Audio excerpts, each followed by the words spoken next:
This is such a great time to really be outside and enjoy the garden.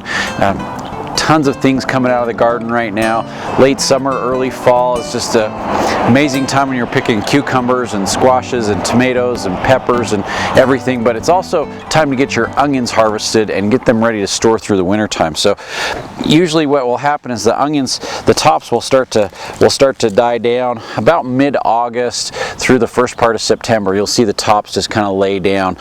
What we like to do, and which is what we've already done, is we've pulled the onions up when those tops all start dying down, and we'll leave them outside in the garden. We'll just kind of turn them on their sides after we harvest them, so that the roots can dry. So as those onions are growing, and as we pull those up, the roots are full and thick and healthy. By turning those over on their side or even on their top, you'll expose the roots to the sun, and all it takes is about 1 day, and the roots will all dry up. And what that does is it stops the onion from growing and gets them ready to start preparing themselves for storage season. So we'll leave them out for probably about 24 to 48 hours on their sides or upside down with those roots exposed.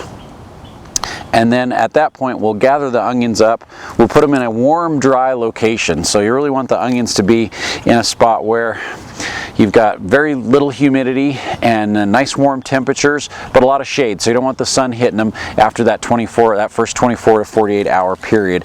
And so I'll put them in the shed or in the barn or in the garage or somewhere, and put them on something, a tarp or some canvas or something, so that they're not sitting on concrete or on a real hard surface. So I want to give them a little bit of cushion as well too. We'll leave the onions there for about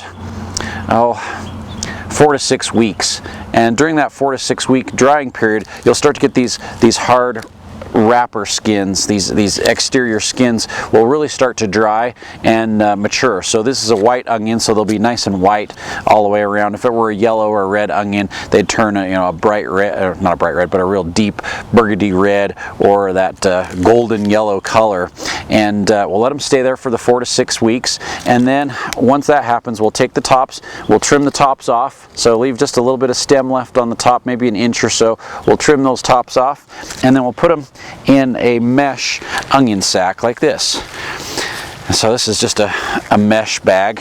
You can see it's not burlap, but it's a mesh bag, so it has really good air circulation, and it allows the air to circulate around those onions. We'll gather the onions up, put them inside the mesh bags, and then we'll hang them up in the cellar or in the basement, again where it's nice and cool and dry, and get that good air circulation around there.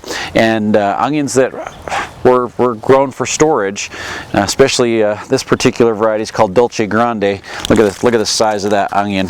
I mean, I can't even get my hands all the way around it. It's so big. These will store for 4 to 6 months. So that means if we're putting them in storage the 1st of October, they're going to last at least until latter part of January, probably even into March or even April if we've stored them properly. So great way to store those onions. Just make sure they get that warm, dry period so they can develop that hard outer wrapper skin, and then put them in the bags, get them in that cool, dry location, and they'll store all winter for you.